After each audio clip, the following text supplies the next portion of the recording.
Like, what is your definition of a weapon of war? Any weapon can be a weapon of war if you really want it to. One mind, any weapon. Marine Corps saying, you know, my brain can come up with all kinds of weapons to use, and it can be a weapon of war. An e-tool is a weapon of war. We getting rid of those? No, we're not, because that's ridiculous. Why would you do that? Hey, welcome back to Too Long Didn't Care. I'm your host, Koi Mack, and today we're going to be talking about the Boulder shooter who has been identified as a 21-year-old Syrian-born immigrant to the United States who had a history of mental illness and adjustment problems, really, if you really look into it. This guy had anger management issues to the point that some of his teammates on his wrestling team were afraid of him. He threatened people with using hate crimes in order to make people submissive.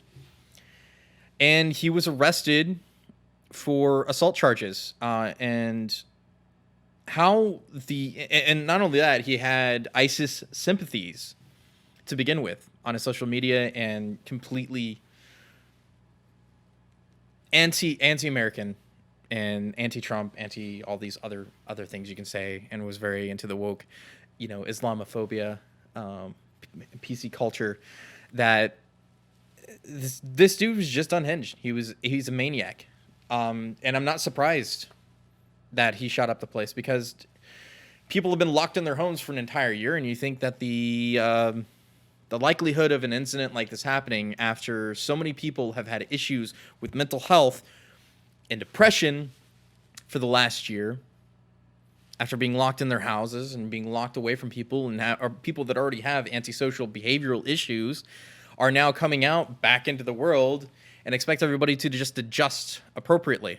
Well, this case and the Atlanta shooter were both mentally unhinged individuals who didn't need to have the weapons that they had.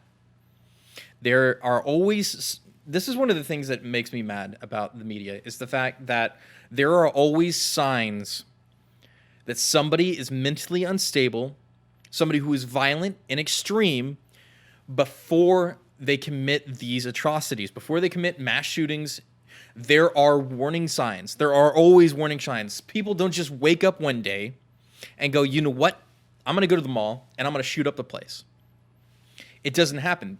Same thing with serial killers. Serial killers do not just wake up one day and go, you know what? I'm going to start a killing spree.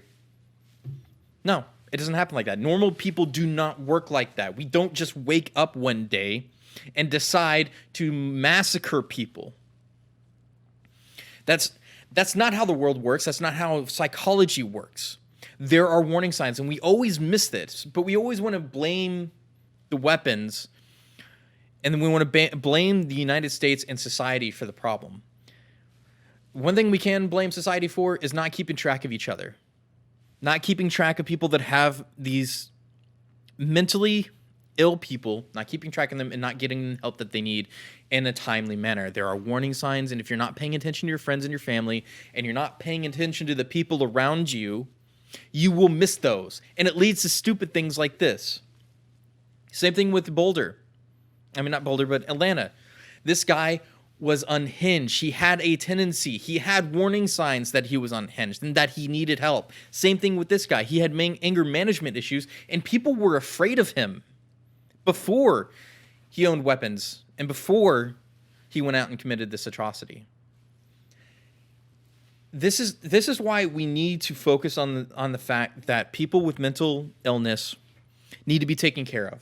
We cannot keep blaming the weapons. Like, now that we're on this whole side of this, is that Biden is now calling for another assault weapons ban and extended background checks, which is fine. I don't mind expanding background checks and making it a little bit more difficult. Maybe we should add more things on top of that.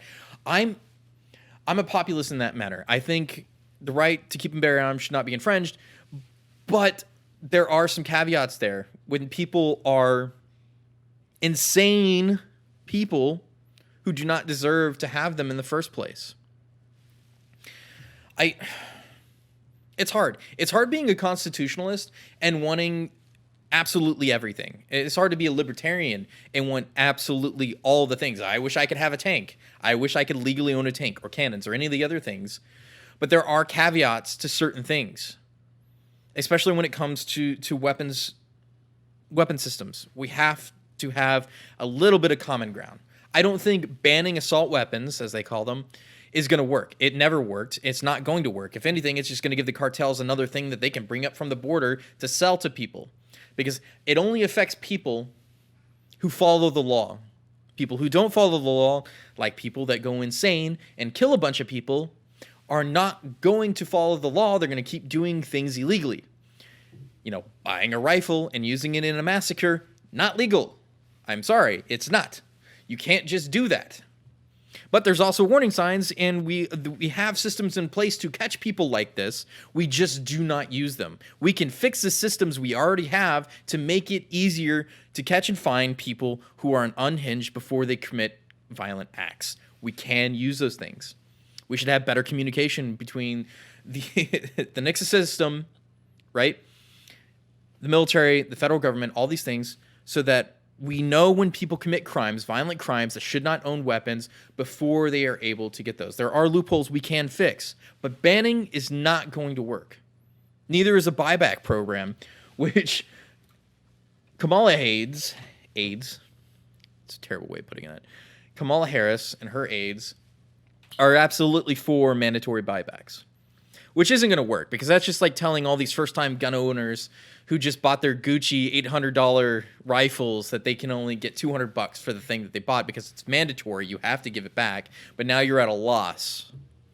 Yeah, that's going to go well. And then Mr. Bubba out in Virginia is just going to lose them in a boating accident, and then also the other guy is going to be burying them in a barrel full of oil out in the woods somewhere where you won't be able to find them. And he's like, whoop, I lost them, or I sold them to somebody. You can't tell me where they are, so whoopsie daisy. I'll just wait 10 years when this thing expires like the last one. And they're still going to be there. Like, there are too many guns in the United States. There are too many people that rely on them in rural areas and other places in the United States. Not everybody lives in the city. I wish people would understand this about gun culture, is that not everybody lives in the city. So therefore, access to emergency services are delayed by up to 30 to 45 minutes. You don't have response times that are 5 minutes to 10 minutes, okay? And even then, 5 to 10 minutes is too long if you're facing a life and death scenario with a firearm or a robber or something else, or a giant-ass bear, for that matter. You know, need those higher caliber rounds to take care of those, but it's just this vague notion of what they are going to ban. And like assault weapons ban is made for military weapons of war. You know what a weapon of war is? A bow and arrow, a sword, a catapult. Those are weapons of war. We getting rid of those too? Yeah. Getting rid of the ARs is scary. They have those certain things. There's modifications for guns that like an M1 Garand or an SKS that look normal or whatever, and they're technically weapons of war, or even the Mosin Nagant, which you can pick up pretty cheaply. It's a weapon of war that was used in World War II. Are we getting rid of those? Like, what is your definition of a weapon of war? Any weapon can be a weapon of war if you really want it to. One mind, any weapon. Marine Corps saying, you know, my brain can come up with all kinds of weapons to use, and it could be a weapon of war. An e-tool is a weapon of war. We getting rid of those? No, we're not, because that's ridiculous. Why would you do that? The point being is that Boulder was an absolute travesty. People jumped on the bandwagon saying it was a white guy when it wasn't.